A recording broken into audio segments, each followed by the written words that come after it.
If you're thinking about moving to Vernon, BC, well, this is definitely a video you're gonna wanna watch first. I help people relocate here all the time, and I see people make the same mistakes over and over again. Some of them end up costing people money, and others just result in people not being happy with where they live. So in this video, I'm gonna break down the biggest mistakes people make and how to avoid them. The biggest mistake I see by far is people choosing the wrong neighborhoods for their lifestyle. Vernon may seem small on a map, but that feel can change drastically from one neighborhood to the next. Some neighborhoods are more family orientated, some are quieter and more suited for retirees. Things like traffic, exposure to sun, snow, and the noise, well, they can vary quite a bit.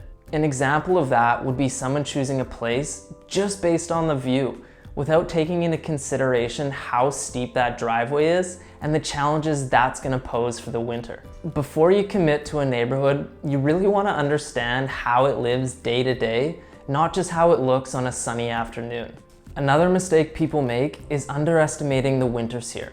Yes, Vernon gets more snow than places like Kelowna, and that's not necessarily a bad thing for everyone, but it definitely matters. Things like north-facing driveways, steep roads, and sun exposure, well, they can definitely impact how enjoyable winter is for you.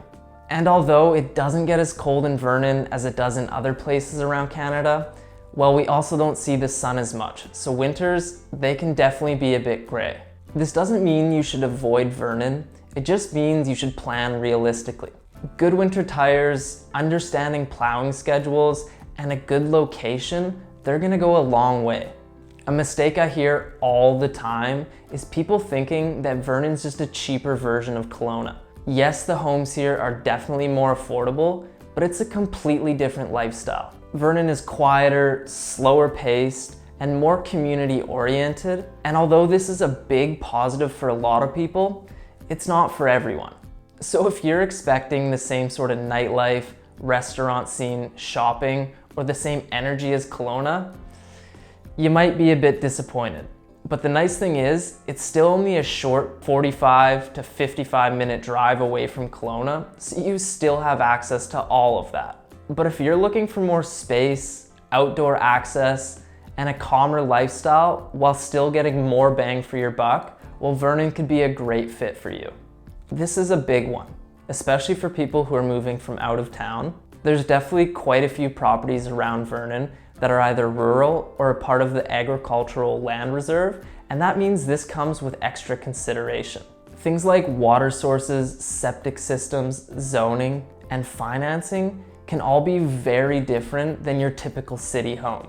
I've seen people fall in love with a property without realizing there's limits on what they can subdivide, build, or even renovate. If you're buying rural property or acreage, you really need to understand what you're buying before you actually commit. Another mistake I see people make is not worrying about long-term resale.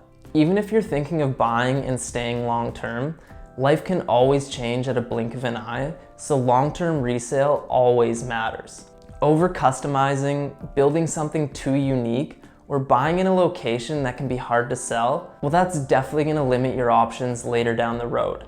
The goal is to find something that works for you now, but still makes sense in 5 to 10 years down the road. With all that being said, Vernon can still be a great fit for a lot of people, families, retirees, and people with an outdoor focused lifestyle who still want a small town community feel without giving up all the amenities. The key here is making sure it actually fits what you're looking for. If you're thinking about moving to Vernon and want to avoid making any of these mistakes, feel free to reach out to me whenever. My contact information will be on the screen and down in the description below. If you found this video helpful at all, make sure you like and subscribe because I'm going to be bringing lots more Vernon content your way. And let me know down in the comments what you want me to cover next.